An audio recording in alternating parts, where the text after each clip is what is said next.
going on, guys? I hope you all doing well. It's been a minute, but still around, just life. Taking care of business, slacking on some other things, but anyways, I hope you all doing well and that you voted. Today, I was just taking a look at my gun journey and thinking about what I would do differently in order to save myself some time and money in the process and really focus on what's important. The first thing I will start with is why. Understanding my why behind the need to carry a firearm or own a firearm, for me, I think is the foundation, or would have been a good foundation, as well as establishing like clear boundaries on when I'm comfortable and prepared to use lethal force if it ever comes down to it. I think would have been very helpful in terms of guiding some of my purchases. And that's something, honestly, that you will have to decide for yourself. Your lifestyle, where do you live? What activities do you tend to get into? Who do you hang out with? Did I think about those things? Yes, of course. It was scary, First time shooting was scary. First time purchasing a firearm was also a scary process, but you can prepare yourself. There are a lot of resources online through forums or even videos on YouTube that can kind of guide you through those things and make sure that you don't do anything stupid or waste your money on things that don't matter. And the next thing that I would probably consider before starting concealing a firearm and going on that journey, I would ensure that I fully understand my state and local laws to stay within legal boundaries. There are some states that have restrictions on certain type of firearms that you can own, magazine capacity. They have a ban or a limit on certain magazines. It's unfortunate, but wherever you live, just make sure that you stay on top of those things to keep you compliant and allow you to have fun with one of these things and not break the law in the process. So figuring that out is very, very important. Luckily for me, I live in a state that doesn't have those sort of nonsense. I can buy whatever I want pretty much as long as I'm not a felon. If you live in a state that requires a concealed carry permit or some kind of application that you have to submit, I would say go ahead and get started with that process immediately, because some states will make you wait forever. This is not legal advice, but I would say do what you can to stay compliant. If a permit is required, go ahead and get one. Get that over with and move on. Some states have passed the constitutional carry law or observe that law, so it's good, great, but you have to be mindful. The state that I live in has embraced the constitutional carry law. It does not mean that the one next door is okay with that, and you may be crossing state line if you're traveling and things like that. So I will look into those things just to make sure that I stay compliant. Me personally, as a matter of fact, speaking of my CCW, it has expired, so I will have to renew that, just because I go on road trips a lot. And listen, I just don't like nonsense, man. Again, I don't make the rules. Do Lex, said Lex. The next thing I will prioritize is learning the 4 rules. I think this one kind of falls under the whole, especially if you live in a state where you have to have a permit, you have to take a class and all that stuff. Hopefully they cover the 4 rules of firearm safety. Go to your local range and seek guidance there. All the range safety officers, most range safety officers are usually eager to help, and they can provide some valuable insights. So I would recommend actually going to your local range and just talk to the guys, man. They'll help you, and they're also trying to make a sale. So there's that. I would also take or consider, if you're not required to apply for a permit, take a class or whatever, depending on where you live, take a first time gun owner class or shooter class or whatever, just to get the jitters out. I was fortunate to have a friend that already owned firearms, and I got to learn under him. So that was it scary the first time? Yes, of course it was. But once we got the first session out of the way, things went pretty smoothly from there, and it's probably the reason why I went down this rabbit hole. But yeah, seek help, classes, just basic stuff to get familiar with it. And this is before you even buy a firearm. I honestly don't recommend getting one and then figuring out the rest later, unless of course you really need one. Think about 2020 and all those people that were against firearms who ended up buying them and then learning after. They kind of like just took the leap and then figured out how to fly on the way down. If you have the time, if you have the means, I would recommend, doing it the right way. These are tools, they're fun. Shooting is fun, but they're not toys. So get classes whenever you can. Learn the basics, firearm handling, including trigger discipline, loading, clearing a firearm, sight acquisition with irons or red dots, which, by the way, I would recommend just starting with red dots if you can, because it's a cheat code to get you up to speed. But learning irons, I think it's good to have in your toolbox because you never know. The next thing I would do, once I've taken a class or two or whatever, I would go to my local range and rent a variety of handguns to apply what I've learned from those classes and see which ones I'm comfortable handling and shooting accurately with. I'd start with the usual suspects: the Glock 19, the MNP 2.0, and if you want, you can throw a SIG in there, the P320 X Carry or whatever. But mainly just firearms out of Chamberlain 9. I'm not gonna go into the rabbit hole of proving how efficient or effective 9mm are. If 9mm is good for all the three-letter agencies, I'll have what they're having. So look for a 9mm handgun between those three brands, Glock, MNP, or SIG P320. And the reason why I'm saying that is because they're known, some more than other, for their affordability and reliability, effectiveness, and widespread availability as well. You want to make sure that you buy a firearm that's well supported. I would I would push you towards a Glock, and I don't own a single one of them, or an MNP first. Those are the two things that I would probably recommend to myself. I know with Glocks, if you're new, you're not even going to be able to tell the difference, that grip angle or whatever. If you start with a Glock, you won't be able to tell the difference. But if you jump from one platform to another, you will notice that, okay, I have to grip my gun a little differently, or my grip technique will have to change when I go from an MNP to a Glock, or vice versa. If you start with a Glock, you'll probably be in good shape.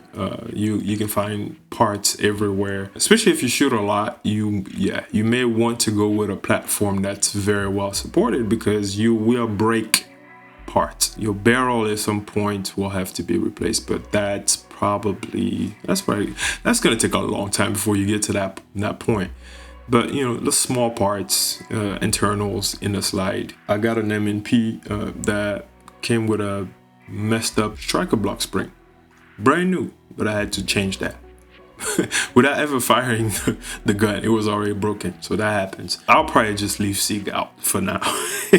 No offense, I own a SIG. What I would do is shoot those two side by side and make up my mind from there as to which one is easier to shoot, easier to be accurate with, the one that I can manipulate without too much work, see if I can reach the slide lock, slide release without too much effort, the magazine button without too much effort, the reloads, racking the slide, things of that nature, just to see which one feels more natural and intuitive. While we're trying and we're not committed, I would also try out some of the urban legends, the VP9, the PPQ or PDP, the CZP-10C, the 75, the Berettas, 92, they're good. Taurus G2C, yeah, I said that. High point E cannon, PSA dagger, even the meme guns. If you can, if you can shoot them, it will help you get perspective on, okay, when I pay $200, this is what I'm getting. When I pay $500 or $600, this is what I'm getting or what I should expect. So again, we're not committed. The range that I go to, I think if you pay $10, you can rent their firearms for $10 and you can swap between guns for a $10 fee. Not per guns, it's just one flat rate, $10, and you can shoot one, come back out, swap it, get another one, shoot it. That's $10. Okay. The only downside to it is most ranges will require for you to buy ammo from them. So, and they gonna charge a premium. Just think about that. You don't have to buy a gun up front that you may end up not liking at the end. And by going this route, you get to test drive and see what you really like, what you really enjoy, and what you can see yourself carrying. From that experience, I'm sure I will walk out of there with maybe a top 3. In that top 3, I will do a deep dive and kind of have a feel for, what's out there, for, learn from other people that own these firearms. So let's say if my top 3 was the M&P, the Glock, and let's throw my P10C in there. I will look into the pros and cons of these firearms, figure out what's good about them, what's bad about them, what am I willing to give up, what am I willing to live with and make peace with if I decide to go with one or the other. The things that I would consider, spare parts and holster availability, for instance. I want a gun that can run, and if it breaks, I can get it fixed or fix it myself quickly. A gun that has a variety or a wide variety of holster availability. This can allow you to go from inside a waistband or outside a waistband, carrying with a light, without a light. And understand that with holsters as well, I would recommend going with, reputable companies, just because you may get a holster that, cracks into, or, the little screws and what do they call these things? The little parts, to make adjustments on the holster and stuff like that are like cheaply made and they fall out. Oh yeah, and in that process, make sure you get a very, very good gun belt. Don't skimp on this. I know it's kind of like, I already have a belt. Just get a gun belt, okay? In my case, I use Core Essential. I also have Blue Alpha gear, I think. I would actually recommend, if you've already made your mind up about what gun you're gonna be getting, buy the holster before you even get the gun. Especially if you live in a state where you kind of have a wait period or whatever, do that. That'll save you some time, because some of the good holsters, they tend to have a lead time, unless that company or whoever you're dealing with offers quick shipping or quick ship holsters, as they call them. I would say go ahead and place that order. So by the time you get the holster and your gun is out of jail, you can go pick it up and there you go, rock it. And as far as like where to get the guns, I look for deals online and locally. Personally, I often shop with this mom and pop, gun shop. I think for the most part, they have better prices because their overhead is so low, so they don't have to charge you, for the janitor that comes at night to clean up, because they clean their own store themselves. So I would probably look for things like that. If you're like me, I tend to overthink stuff sometimes because I hate buyer's remorse. I would probably go to the range again, give those guns another run, and really make up my mind and say, what, this is it. This is what I want, and then make the move. In this case, pull the trigger. I guess from this point, we're good, right? So we have the gun, we have the gun belts, and we have the holster. I will probably get myself a decent range bag, boxes of ammo, mags for that gun, and hit the range. Get good at shooting. This whole buying, guns every 3-4 months, or 3-4 times a year, really set me back in terms of, my progress. I kind of forgot my why, because as I said earlier, shooting is fun, but it could be very dangerous for your wallet if you're always chasing that high, right? So there's a new gun that comes out, you want to go get it and figure out how that feels when I shoot. How does it compare to the one that I already have? Is it any better or just as good? All of that, you get very curious. Me personally, I get curious about stuff like that. I want to know, okay, what's so different about that one? What's so special about that one? That took attention away from mastering or at least owning my skills with the one that I already owned and have or carry. Truth be told, they all do the same thing, but they don't all do it the same way. So certain guns would fit in one category that the other ones may not. So I understand that. All year round, I carry my, I almost said 365. My goodness. Hellcat Pro. The reason why I carry the Hellcat Pro is because it's the thinnest out of all my guns, the lightest. I don't even have to think twice about printing when I have that thing on me. It's not even a conversation. But then I have a P10C where I sometimes have to dress around it or figure out the occasion.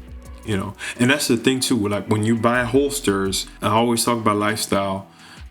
You have to dress for the occasion. You wouldn't go to a wedding packing with a safari land hanging by your side outside the waistband holster. That's what I mean. Those are things I was not aware of, when I got into it. I think the most flexible ones are the ones that you can have at the 3, I know I'm kind of getting sidetracked here, but at the 3-4 o'clock, or you can appendix carry. Just like with holsters, some guns can flex in different environments for different occasions. Some are not very good at that. So getting something that's kind of like in between and that can kind of do a lot of things at once could actually save you a lot of money and time. Because honestly, the more guns you have, the more you have to kind of keep up with all of them, knowing that this one doesn't feed this type of ammo or this one shoots better with this type of ammo. Knowing your zero, I try to keep mine the same across all my dots, 15 yards. The triggers, they are not all the same. Some are sub 4, some are over 4 pounds. All of that stuff, it's just more things to keep up with, think about.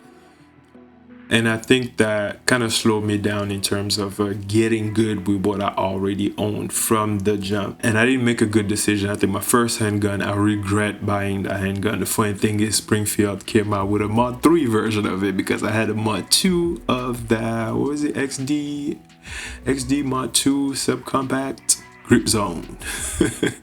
So yeah, I had to figure out my way through all these, looking at different guns, shooting different guns, but I was doing it out of pocket. I was paying to play, instead of just renting. And there are some guns that I've gotten rid of because they just didn't work for me.